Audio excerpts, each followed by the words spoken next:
I think it has been an ongoing process since the end of the COVID crisis. As I noted, we have prosecuted, again, SBA, OIG, and the FBI in excess of 100 people in the Middle District of Florida for these. So the fact that that certain people had fraudulently used this application process to take money was very early on. Some of the cases, such as this, the facts unfolded down the line through a variety of different leads from other cases. That's what happened in this case. We came up with the fact that Brios was involved in this, and that whole matter opened the door on her.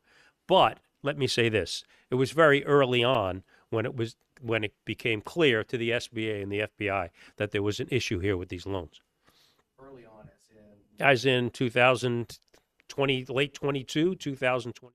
Saludos amigos de TampaHoy.com. Estamos viendo una conferencia de prensa en la que están dando información sobre el arresto de varias personas en un fraude multimillonario. Esto es por parte de la Fiscalía de Estados Unidos para el Distrito Medio de Florida. Ellos están anunciando que se realizaron múltiples arrestos en relación con un plan de fraude millonario.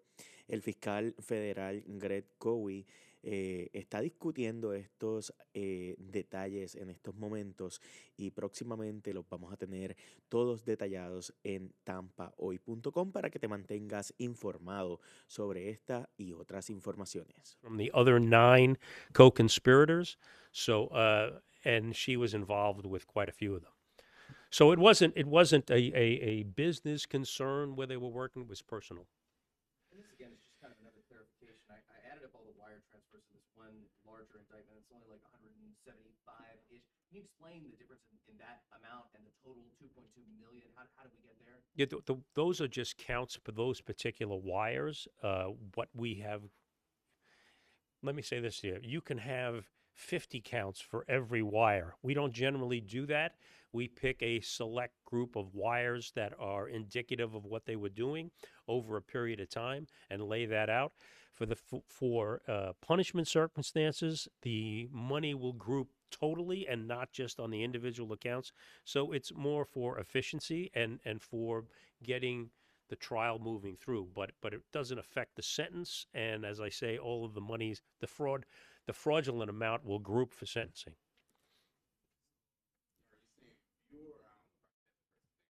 I'm sorry, sir. I didn't catch that. Brios. It appears to be that she was the eye of the storm in the sense that she knew these folks. She was involved with some of these folks. She was the individual that was getting the kickbacks from everybody else. The evidence reflects that they were kicking back to her. She wasn't kicking back to them. So she is one of the 10. 9 were kicking back to her. Investigation like this, that it's taken several years to come to this point, and also I imagine there are others going on in the background right now, investigations like. Well, let me say this, and touch on your last point first. We are not done, and we have, in the not too distant future, in past, talk to you folks about some indictments, and there will be more. This is going to be a continuous process. As Cheryl Davis just noted, this is a 10-year statute of limitations to investigate white-collar crime. There's an enormous amount of money at issue here, obviously in 1.2 trillion. So it's not going to stop. There is a reason why that statute of limitations is 10 years as opposed to 5 years, because generally speaking, in federal criminal law, the statute of limitations is 5 years. When we come to financial fraud, banks, et cetera, it is 10 years. These crimes fall into that category. So it takes time to do it for a variety of different reasons. Not only pulling the applications, pulling the banking records, and then having agents from the SBA and the FBI going out there and talking to people about each individual transaction. As you can see from this indictment, we're talking about a half a dozen, even more businesses that were involved in this. What did they do? When did they do it? When they were active? When were they inactive? When were they dormant? Which company was made up from whole cloth? So it does take some time. The other thing is that this case has not just worked in isolation. We have many number of these. I don't want to talk for Cheryl in here, but she's got many of these going on at the same time. So it's a time-consuming process. Yes. Yes. Yes. Yes. So there's a parallel case in the state involving Miss Brias, and she was putting in claims for her transportation company, and this was under Medicaid that she was putting these claims in for transporting her partner, Mr. Thomas, who there's a wanted circular there for you because he hasn't been arrested yet. And she was putting these claims in for Mr. Thomas taking him to a methadone clinic several hundred miles away. The problem when she was putting these claims in for driving Mr. Thomas to the methadone clinics, he was in jail. And for some of that time, and he had an ankle monitor another part of the time, and obviously he didn't make it while he was in jail. Sorry to say, but when the ankle monitor doesn't reflect that kind of transportation, that is a current state case that is going on as we speak. But as a result of that, we got into the SBA with the FBI got into the larger investigation of Ms. Brias's activity. So that was really the main trigger point on this particular case. That each case is individual is different, but that's how it triggered here. Yes, sir. Can you just get out of the light? I mean, I can't see in the light. I'm sorry. He's a separate one. He's known to them, but there's no indication that he is part of this conspiracy. He has and he knows some of the people in here individually, but we don't have any evidence connecting them to this conspiracy. And there is no indication that he kicked back any money to Brias. So that's why he has an independent charge. Which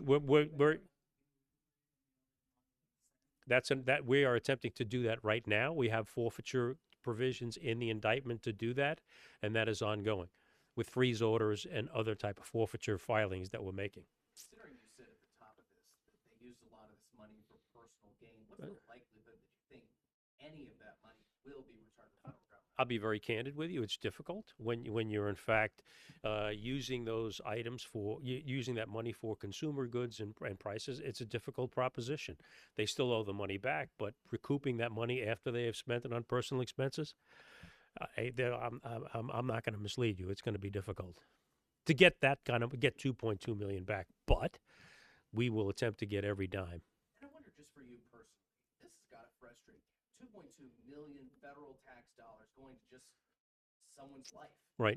Not for the purposes of these protections.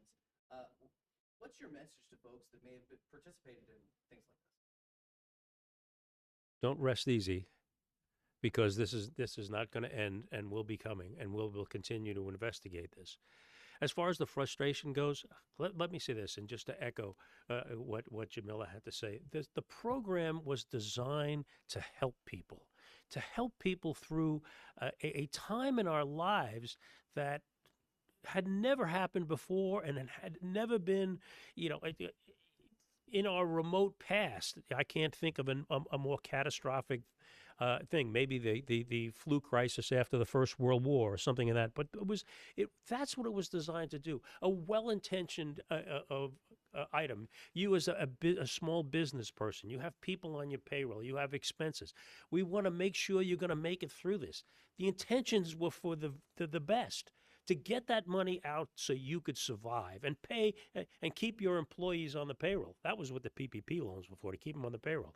And the people like this subverted that intent and took something that was designed for the good of the people and turned it into something for their own selfish interest. Is that frustrating? Yes, but that will not deter us from continuing to go after these people.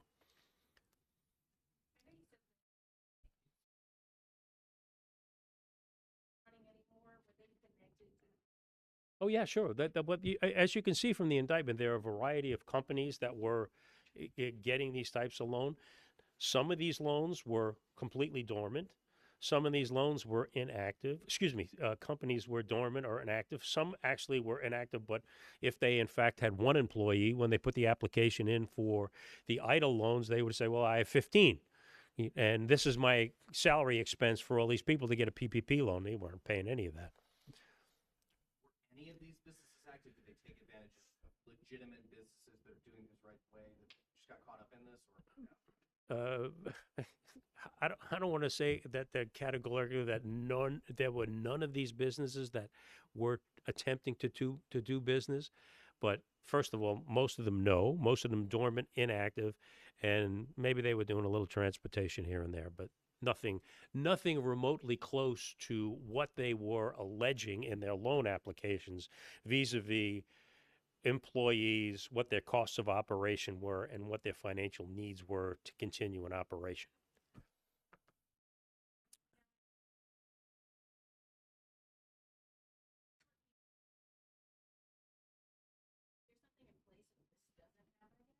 Um, He's much smarter than us. yeah. Yeah. So the reason why the government kind of tapped the SBA to do these programs during the COVID-19 pandemic is because basically the SBA administers the same program when there's any kind of natural disaster. So they kind of just tailored it to that. And so in a natural disaster, it's not that same sort of urgency to get the money out today. It is very quick. But because of everything that happened with the COVID-19, it did bring to light some things that the SBA could do better.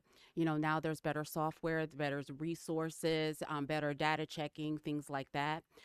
So there have been a lot of changes, keeping in mind that this was an anomaly. I mean, this was, you know, an attempt to get people the money almost the same day so that they could pay their staff. So it wasn't the same sort of quality control at that time, but that was on purpose. And so, but to answer your question, yes, many things have changed as the SBA, and they fine-tuned a lot of their system and processes.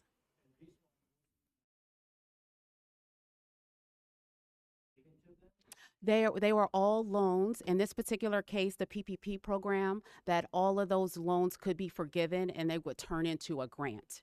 And so that was what was different. That's not the same thing when there's a physical disaster or hurricane. You always have to pay those back. But for PPP, because of the pandemic, they were 100% forgivable. As long as you kept your people on the payroll. As long as everything was true and accurate, and authentic.